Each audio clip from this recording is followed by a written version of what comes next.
Suroamérica, Mundo Financiero, presenta Mercados Online.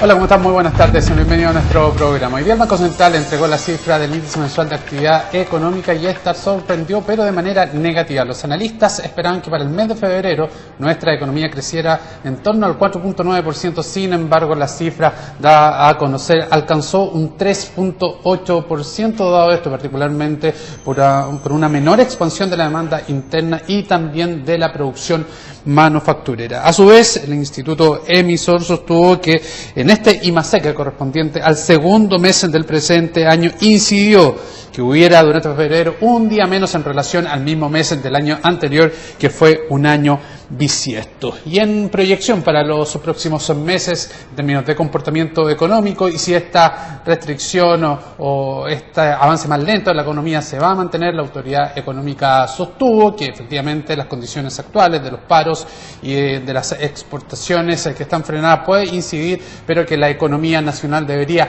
recuperar su ritmo de crecimiento. De hecho, así también lo manifestó el Banco Central a principio de semana, en torno al 5%, esa es su proyección anual, impulsado esto además en gran parte por una recuperación de la demanda y también por la producción minera. El ministro de Hacienda, Felipe Larraín, anunció el envío de un proyecto de factura electrónica para la próxima semana. Los beneficios de este documento electrónico, ¿en qué va a ayudar? Al financiamiento, por ejemplo, de la pequeña y mediana empresa. Lo conversamos con Mario Fernández, CEO de Signature South Consulting. Mario, ¿cómo estás? Muy buenas tardes, gracias por acompañarnos. ¿Chile necesitaba un proyecto como este? Lo que viene a ser este proyecto de ley, que seguramente se va a convertir en ley, es muy bueno para todos, es que básicamente coloca los incentivos necesarios para que se masifique la facturación electrónica, inclusive en las pymes, ¿no?, que es donde más se requiere, en forma casi automática, porque por primera vez se benefician, digamos, de una manera financiera con el PIB. Con respecto a ese beneficio, ¿qué es lo concreto que va a poder obtener la pequeña y mediana empresa con la facturación electrónica? La ley lo que dice es: si tú, empresa que recibe facturas electrónicas, no confirmas electrónicamente esa factura, o sea, no cierras el circuito, entonces tú como tu compra, porque estás comprando, recibiendo esa factura, no puedes hacer uso del crédito, el IVA compra, que se llama, que es el IVA que tú estás comprando deducido de tus impuestos, hasta que no confirmes electrónicamente. ¿Y eso qué impacto tiene financiero? Bueno, que una pyme con factura electrónica, que ya está súper legitimizada desde el punto de vista tributario, se termina de legitimizar desde el punto de vista financiero, porque la banca, el factoring, le va a querer arrebatar esa factura instantáneamente en el factoring electrónico, ¿no?, o el e-factoring. Por lo tanto, va a haber más acceso a financiamiento. Totalmente. Financiamiento barato, extremadamente, digamos, competitivo. Estamos hablando de tasas que ya hoy en día se practican inferiores al 1% a 30 días, lo cual eso es bien diferente a lo que se hacía antes. Claro, y se va a dar esa competencia además entre las instituciones financieras y con ello producir esta rebaja de tasa. Ya esa competencia se está dando. Nosotros ahí en el negocio que nos dedicamos de hace mucho tiempo tenemos plataformas donde ya esa competencia existe, ya el mercado financiero, digamos, le está entrando a esto hace bastante tiempo, porque sin que esté la confirmación electrónica, igual el mercado financiero se beneficia, o sea, básicamente le baja el riesgo al proceso de factoring, que es este anticipo de cuentas por cobrar, porque la factura es electrónica, tú puedes comprobar hoy en día, sin necesidad de esta ley, si la factura es correcta, si no fue adulterada, porque tiene firma digital, si no tiene nota de crédito, anulando la factura, si la factura fue cedida a otro banco, quién es el dueño de ese crédito, eso ya todo, o sea, está todo en línea. Está todo en línea. Y lo único que está haciendo el Servicio de Impuestos Internos no está cambiando prácticamente nada. Hacienda en este caso que lo está anunciando es diciendo, vamos a colocarle incentivo. O sea, más encima esa factura la vamos a confirmar, porque si no el pagador no va a poder hacer acceso al IVA, estamos hablando de montos muy grandes en las compras. Entonces, eso va a ocurrir. Y lo que va a hacer es aumentar esa competitividad, pero esa competitividad ya está ocurriendo hoy. ¿Qué pasa con la implementación de este sistema? Una pequeña y mediana empresa, particularmente la pequeña, le puede sonar algo engorroso, a lo mejor imaginarse una plataforma tecnológica muy potente para poder desarrollarla. ¿Esta nació más sencillo?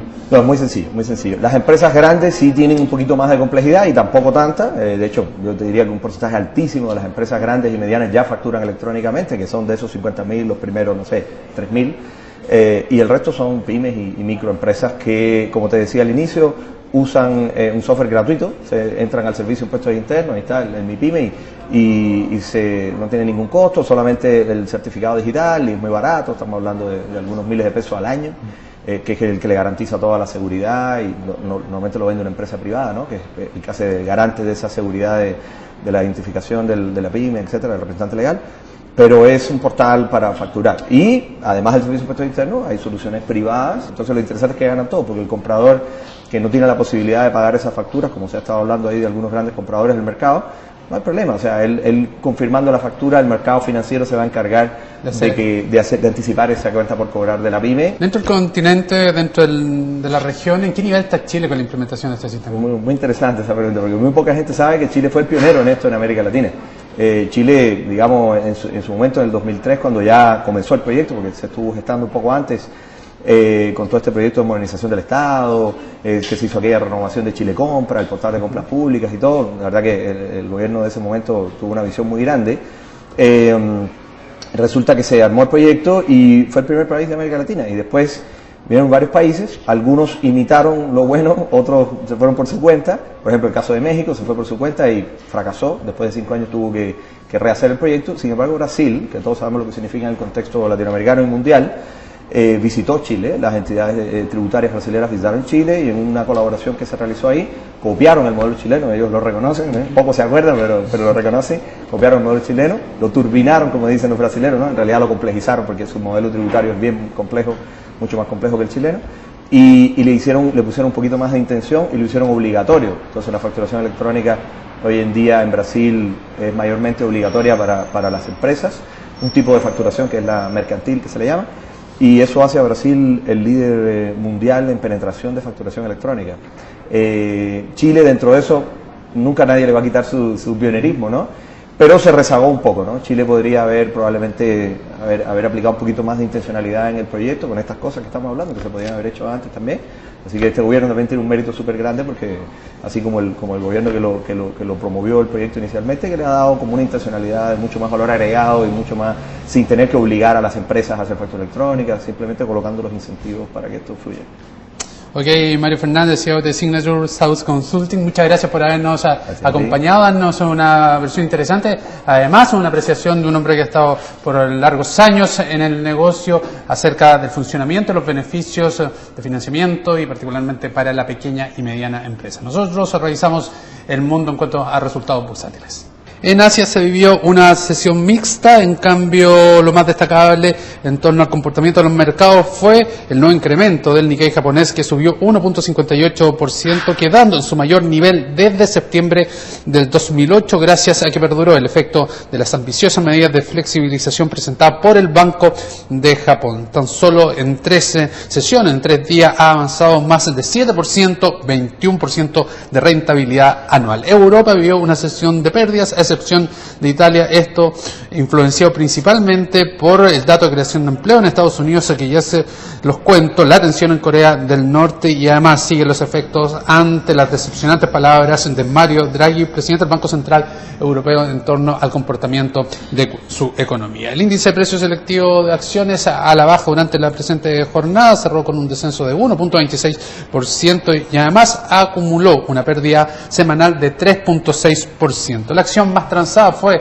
el papel de Cencosud, y el sector con mayores pérdidas nuevamente fue el sector salmonero, una sesión en que confirma una nueva caída y que esta se suma a las 5 anteriores de manera consecutiva. Revisamos el resultado de Estados Unidos, que también fue una jornada en rojo, producto de que la cifra de creación de empleo correspondió a 88.000 nuevos puestos de trabajo, cuando los analistas esperaban que se crearan 200.000. Dato que impactó obviamente que el desempleo cayera de 7.7% a 7.6%, quedando en su nivel más bajo desde el año 2008, con esa cifra superior de creación, lo que no se dio de manera tal. El déficit comercial bajó en Estados Unidos y las remuneraciones nacionales también avanzaron levemente, algunas cifras que son algo más positivas. El dólar tuvo una jornada en que rompió el soporte de los 4.70, cerró en 4.69,1, su menor valor desde el mes de septiembre del año 2011, y el cobre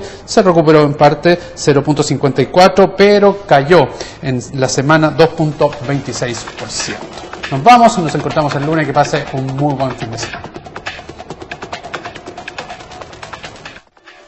3CC, con el auspicio de Euroamérica, Mundo Financiero, inversiones, ahorro, protección.